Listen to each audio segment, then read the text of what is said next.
రైతుల మీద జరుగుతున్న ఈ కుట్రను మీ ద్వారా బహిర్గతం చేసే పరిస్థితి ఈరోజు తెలంగాణకు వచ్చింది.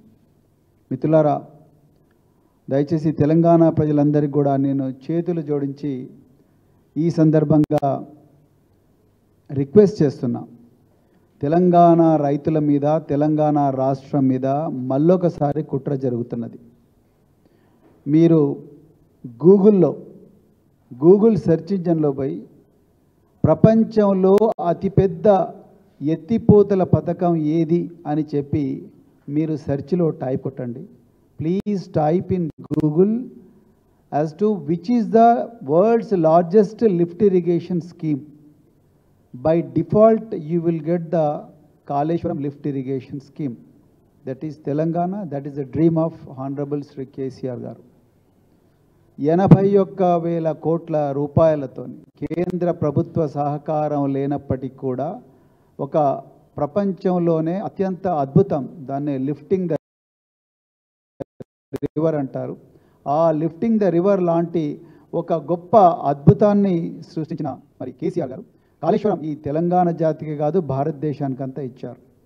అదేవిధంగా ఉత్తర తెలంగాణకు న్యాయం చేయగలిగాము, దక్షిణ తెలంగాణకు కూడా న్యాయం చేద్దామని చెప్పి కాళేశ్వరం కన్నా ఎక్కువగా పవర్ ఉన్న పంపులను పెట్టి కృష్ణా నది దగ్గర, ఇప్పుడు పెద్దలు నిరంజన్ రెడ్డి గారు చెప్పినట్టుగా నార్లాపూర్ దగ్గర, అంజనగిరి నార్లాపూర్ దగ్గర కృష్ణా నదిలో అంటే 145 మెగావాట్స్ పవర్ ఉన్న పంపులను పెట్టి, అంటే కాళేశ్వరం కన్నా పవర్ఫుల్ పంపులను పాలమూరు రంగారెడ్డి ప్రజల కోసం కేసీఆర్ గారు ఆనాడు పెట్టారు. 6 రిజర్వాయర్లు, 5 పంప్ హౌస్లు, 5 మోటార్స్, 5 రిజర్వాయర్లు, 4 మోటార్స్. సో అంటే 60 టీఎంసీల వాటర్ను 90 రోజుల్లో కృష్ణానది ఫ్లడ్స్ ఉన్నప్పుడు 90 రోజుల్లో తీసుకొచ్చి రిజర్వ్ చేసుకొచ్చి హైదరాబాద్ దాకా నీళ్లు తీసుకురావాల్సిన ప్లాన్, బ్రహ్మాండమైన ప్లాన్ అది. 31,000 కోట్లతో కట్టారు. న్యాచురల్గా ఏ ఇంజనీరింగ్ ప్రాజెక్ట్ అయినా కూడా over a period of time cost escalation అవుతుంది. కానీ అలా నేను మీకు చెప్పాలనుకున్నది ఏంటంటే తెలంగాణ ప్రజలకు ఏదైతే ప్రపంచంలో అద్భుతం అని అనుకుంటున్నామో ఆ అద్భుతాన్ని అదో పాతాళానికి తొక్కే కుట్ర చేస్తున్నారు. అదే పాలమూరు బిడ్డ చెప్పుకుంటున్న రేవంత్ రెడ్డి గారు. నేను రేవంత్ రెడ్డి గారిని సూటిగా అడుగుతున్నా, అయ్యా రేవంత్ రెడ్డి గారు, మీరు కాళేశ్వరం లిఫ్ట్ ఇరిగేషన్ ప్రాజెక్ట్కి ఎప్పుడైనా పోయినరా? మీరు పాలమూరు రంగారెడ్డి ఎత్తిపోతల సర్జుపూల్ దగ్గరికి నార్లాపూర్లో ఎప్పుడన్నా వెళ్ళినరా? ఆ మోటార్ల బటన్ల మీద ఎప్పుడన్నా చేయేసినరా? అదేవిధంగా ఏదుల రిజర్వాయర్ పోయినరా? అదేవిధంగా వట్టెం పోయినరా? లేకపోతే కరివేన పోయినరా? లేకపోతే ఉదండాపూర్ పోయినరా? లేకపోతే లక్ష్మీదేవపల్లి పోయినరా? ఎక్కడ కూడా మీరు పోలేదు. మీరు కేవలం మిసిసిపి, ముస్సోరి నదుల మధ్యలో ఆ అమెరికా అందాలను ఆస్వాదించడానికే ముఖ్యమంత్రి అయినట్టుగా మాకు డౌట్ వస్తూ ఉన్నది. లేకపోతే మీరు ఈ రాష్ట్రానికి కేసీఆర్ గారు, తెలంగాణ ప్రజలు 24 సంవత్సరాల మలిదశ పోరాటంలో వచ్చిన ఆ కన్నీళ్లను పన్నీరుగా మార్చి రైతుల కష్టాలు కన్నీళ్లను తుడిచే ప్రయత్నం కేసీఆర్ గారు చేస్తే మీరు ఈరోజు అవన్నీ కూడా అదో పాతాళానికి తొక్కే ప్రయత్నం చేస్తున్నారు. లేకపోతే మరి ఎట్లా వీలవుతాయి చెప్పండి? ఒకవేళ 39 టీఎంసీల నీళ్లు ఈరోజు బంగాళాఖాతంలో కలుస్తూ ఉన్నాయి. ఇక్కడనేమో మన రిజర్వాయర్లన్నీ ఖాళీ కొండల్లాగా దర్శనం ఇస్తున్నాయి. అంటే దీని అర్థం ఆంధ్ర ప్రాంతంలో ఉండే చంద్రబాబు నాయుడు గారు మీకు ఆదేశాలు ఇచ్చినరా?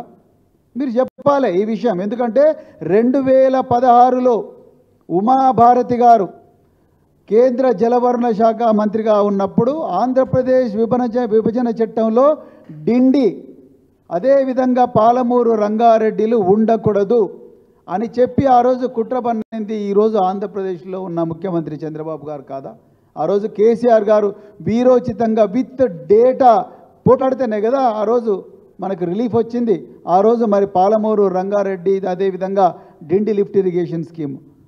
ఇలా మనకు నీళ్లు లేవు, అక్కడనేమో ఫుల్ నీళ్లు పోతూ ఉన్నాయి నాగార్జున సాగర్ దాని నుంచి అక్కడ.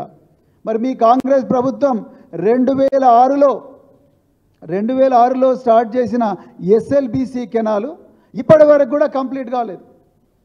ఇప్పటి వరకు కూడా కంప్లీట్ కాలేదు. కానీ 2015 జూన్ నెలలో శంకుస్థాపన చేయబడ్డ Palamuru Rangareddy lift irrigation scheme 2023లోనే ఫస్ట్ నార్లాపూర్లో రిజర్వాయర్లో ఫస్ట్ సర్జిపూర్లో నీళ్లు వదిలిందంటే మీరు అర్థం చేసుకోండి. మీ కాంగ్రెస్ హయాంలో స్టార్ట్ అయిన ప్రియదర్శిని జూరాల ప్రాజెక్టు కంప్లీట్ చేయడానికి 25 సంవత్సరాలు పట్టింది. అదే కేసీఆర్ గారు ముఖ్యమంత్రి ఉన్నప్పుడు ఈ 35 ఇయర్స్ పట్టింది. కేసీఆర్ గారు ముఖ్యమంత్రి ఉన్నప్పుడు కేవలం 8 సంవత్సరాల్లోనే Kaleshwaram and Palamuru Rangareddy lift irrigation స్కీమ్లు కంప్లీట్ అయినాయి. ఇక రెండవది తెలంగాణ ప్రజలు గమనించాలి. 2023-24లో తెలంగాణ ప్రభుత్వ బడ్జెట్ డాక్యుమెంట్లో ఇరిగేషన్ డిపార్ట్మెంట్కు 44,000 కోట్ల రూపాయల అవుట్లే బడ్జెట్ కేటాయిస్తే సిగ్గుతో తల వంచుకోవాల్సిన విషయం ఏంటంటే కాంగ్రెస్ ప్రభుత్వం 24-25 బడ్జెట్ సంవత్సరంలో మల్లు భట్టి విక్రమార్క గారు ప్రవేశపెట్టిన బడ్జెట్లో కేవలం 22,000 కోట్లు మాత్రమే ఇరిగేషన్ కేటాయించారు. పాలమూరు రంగారెడ్డి వనపర్తి జిల్లా నాగర్ కర్నూలు జిల్లా చీఫ్ ఇంజనీర్లు ఇరిగేషన్ అండ్ కమాండ్ ఏరియా డెవలప్మెంట్కు సబ్మిట్ చేసిన ప్రపోజల్స్లో 2 కలిపితే 100 కోట్లు, కేవలం 100 కోట్లు. వనపర్తికి 60 కోట్లు, నాగర్ కర్నూలుకు 34 కోట్లు. మరి ఎక్కడ పోతుంది డబ్బంతా? తెలంగాణ ప్రజలు గమనించాలి. పాలమూరు రంగారెడ్డి వల్ల 60 టీఎంసీల వాటరు 5 రిజర్వాయర్లో వస్తే 12 లక్షల ఎకరాలకు సాగునీరు వస్తుంది. కానీ అలా ముఖ్యమంత్రి రేవంత్ రెడ్డి గారి ప్రయారిటీ ఏమిటి? పాలమూరు బిడ్డనే చెప్పుకునే రేవంత్ రెడ్డి గారు ఇవాళ ముఖ్యమంత్రి పీఠం అధిరోహించి వారు మూసీ నది సుందరీకరణ అంటున్నారు. మూసీ నది సుందరీకరణ వల్ల ఎన్ని వేల ఎకరాలకు నీళ్ళు అందుతాయి రేవంత్ రెడ్డి గారే చెప్పాలి. తెలంగాణ ప్రజల తలసరి ఆదాయము ఎంత పెరుగుతుంది మీరే చెప్పాలి.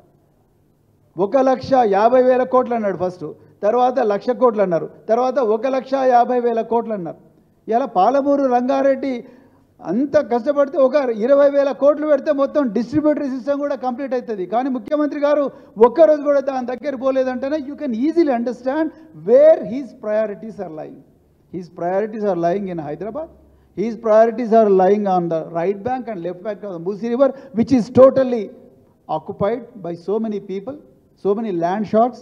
అక్కడ ఉన్న ఈ మూసీ రివర్ను దాంట్లో ప్రజల తలసరి ఆదాయం ఏమాత్రం పెరగని మూసీ రివర్లో 1,50,000 కోట్ల రూపాయల ప్రజాధనాన్ని తగలేసే బదులు అదే పాలమూరు రంగారెడ్డిలో మిగతా వర్క్ ఏదైతే 20% 30% మిగిలిందో దాన్ని కంప్లీట్ చేస్తే లక్షలాది ఎకరాలు సాగునీరు వస్తుంది, వేలాది గ్రామాలకు తాగునీరు కూడా వస్తుంది. మరి ఎందుకు రేవంత్ రెడ్డి గారు ఆలోచించడం లేదు? నిజానికి 8 నెలల పాలనలో ఇరిగేషన్ మీద కాంగ్రెస్ ప్రభుత్వం తీసుకున్న నిర్ణయాలేమో చూడండి మీరు. శ్వేతపత్రం అన్నారు. ఏం సాధించిందండి వీళ్ళు శ్వేతపత్రం? Every country including America is taking loans for the develop. America has trillions of dollars of public debt. So every country is taking loans, every state is taking loans, and in what way Telangana is an exception? And Telangana loans are taken to improve the infrastructure, proper harvesting of the water from 2 rivers. Revanth Reddy గారికి తెలంగాణ నైసర్గిక స్వరూపం మీద భౌగోళిక స్వరూపం మీద ఏ మాత్రం కూడా అవగాహన లేదని చాలా క్లియర్గా అర్థమవుతున్నది. అందుకొరకే ఆయన మూసీ రివర్ చుట్టే తిరుగుతూ ఉన్నారు. ఆనాడు శాతవాహనుల పాలన మీద ఇవాళ వీళ్ళు శ్వేతపత్రాలను విపరీతంగా చెప్పుకుంటున్నారు. ఆనాడు శాతవాహనుల పాలన మీద చాళుక్యులు, తూర్పు చాళుక్యులు ఎప్పుడన్నా శ్వేతపత్రాలు రిలీజ్ చేసిండ్రా? తూర్పు చాళుక్యుల పాలన మీద కాకతీయులు ఎప్పుడన్నా శ్వేతపత్రాలు రిలీజ్ చేసిండ్రా? కాకతీయుల పాలన మీద విజయనగర సామ్రాజ్యం ఎప్పుడన్నా శ్వేతపత్రాలు రిలీజ్ చేసిండ్రా? విజయనగర సామ్రాజ్యం పాలన మీద బహుమని సుల్తాన్లు ఎప్పుడన్నా చేసిండ్రా? బహుమని సుల్తాన్ల పాలన మీద ఆసఫ్ జాహీలు ఎప్పుడన్నా చేసిండ్రా? ఎందుకు టైం వెయిట్ చేస్తున్నారు రేవంత్ రెడ్డి గారు? మీరు నాకు అర్థం కావడం లేదు. 44,000 కోట్ల బడ్జెట్ నుంచి 22,000 కోట్ల బడ్జెట్ తీసుకొచ్చిండ్రు. మొన్న మా వర్కింగ్ ప్రెసిడెంట్ తెలంగాణ మాజీ మంత్రి కేటీఆర్ గారు మేడిగడ్డ బ్యారేజ్కి పోయారు. అవును, మేడిగడ్డ బ్యారేజ్ మీద కాంగ్రెస్ వాళ్ళు దుష్ప్రచారం చేసిండ్రు. మేడిగడ్డ బ్యారేజ్ బాగానే ఉందని ఒక ప్రజాప్రతినిధిగా, ఒక బాధ్యత గల ప్రజాప్రతినిధిగా, ఒక మాజీ మంత్రిగా ఆయన మేడిగడ్డ బ్యారేజ్కి వెళ్ళారు. అందరు ఎమ్మెల్యేలు, అందరూ ప్రజాస్వామ్యబద్ధంగా ఎన్నికైన ఎమ్మెల్యేలు, ఎమ్మెల్సీలు అందరు కలిసి వెళ్ళారు. వెళ్తే డ్రోను నడిపిండని చెప్పేసి మీరు కేసు పెట్టారు. మరి తెలంగాణలో ఎన్ని డ్రోన్లు నడుస్తలేవు? రోజు పెళ్ళిళ్ళలో డ్రోన్లే నడుస్తున్నాయి. ఎన్ని కేసులు పెడతారు మీరు? ఎందుకింత కుట్రపూరితంగా వ్యవహరిస్తున్నారు? ఇది ప్రజల పాలన, ప్రజల మీద ప్రతీకార పాలన. మీరే చెప్పాలి. రేవంత్ రెడ్డి గారు, ఉత్తమ్ కుమార్ రెడ్డి, జూపల్లి రామేశ్వరరావు గారు, జూపల్లి కృష్ణారావు గారు.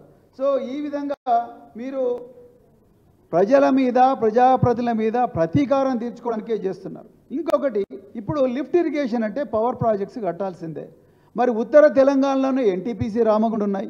అదేవిధంగా ఉత్తర తెలంగాణలోనే పాల్వంచలో కేటీపీఎస్ ఉన్నది, మనుగురులో ఇంకొక పవర్ ప్రాజెక్ట్ ఉన్నది. దక్షిణ తెలంగాణకు పవర్ ప్రాజెక్ట్స్ లేవు. ఈ లిఫ్ట్ ఇరిగేషన్ స్కీమ్స్కు పవర్ కావాల్సి ఉంటుందని చెప్పేసి తెలంగాణలో మరి ముఖ్యమంత్రి కేసీఆర్ గారు, నాటి ముఖ్యమంత్రి కేసీఆర్ గారు ఎంతో దార్శనికతతోని 4000 మెగావాట్ల డెఫిసిట్ ఉంటే దాన్ని 20,000 మెగావాట్స్ సర్ప్లస్ అదనపు విద్యుత్ శక్తి వచ్చే విధంగా దక్షిణ తెలంగాణకు యాదాద్రి పవర్ స్టేషన్ పెడితే దాని మీద కుళ్ళుతోని జస్టిస్ నరసింహారెడ్డి గారిని తీసుకొచ్చి ఆయన మీద కమిషన్ పెడతారు.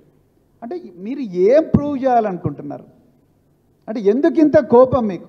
ఎందుకు తెలంగాణ ప్రజలంటే కోపం, తెలంగాణ రైతాంగం అంటే కోపం, తెలంగాణ విద్యార్థులంటే కోపం, తెలంగాణ అంటేనే కోపం? అంతా కూడా పక్కన ఆంధ్ర ఎట్లా చెప్తే అట్లా చేస్తున్నట్టుగా మరి తెలంగాణ ప్రజలకు మరి అనుమానం వస్తున్నది.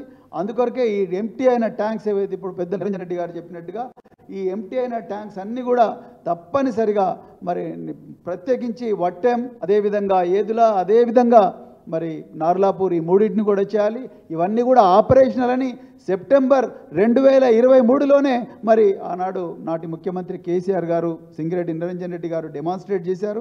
అందుకొరకు ఇప్పుడు మళ్ళీ కొత్తగా ఉత్తమ్ కుమార్ రెడ్డి గారు మళ్ళీ స్టేట్మెంట్లు ఇస్తున్నారు. ఇప్పుడు కాస్ట్ 30,000 కోట్లు అయింది, కానీ వైట్ ఎలిఫెంట్స్ అయిపోయినాయి. ఎట్లా అంటారండి white elephants? World's largest lift irrigation scheme which was designed by famous engineers, then how can you call it as a white elephant when public money, so much of public money has gone into that, when groundwater levels have increased beyond anybody's imagination? దాన్ని ఏ విధంగా మీరు white elephant అంటారు? ఇప్పుడు లేటెస్ట్గా మరి తెలంగాణ నీటిపారుదల శాఖ మంత్రి గారు మరి ఏదో స్టేట్మెంట్ ఇచ్చారు, ఈ 2 ప్రాజెక్ట్స్ కూడా వైట్ ఎలిఫెంట్స్. అంటే మీరు సైలెంట్గా ఈ ప్రాజెక్టులను చంపేయాలని ప్రయత్నం చేస్తున్నారా? ఆ కుట్ర చేసి మాత్రం తెలంగాణ ప్రజలు ఊరుకోరు. తెలంగాణ రైతాంగం మీకు కర్రు కాల్చి వాత పెడతారని కూడా ఈ సందర్భంగా హెచ్చరిస్తూ మరి మరొక్కసారి తెలంగాణ రైతులకు నిజాలు చెప్పే ప్రయత్నం చేసిన మరి సింగిరెడ్డి నిరంజన్ రెడ్డి గారికి మరొకసారి ధన్యవాదాలు చెప్తూ ముగిస్తున్నాను. Thank you very much. జై తెలంగాణ.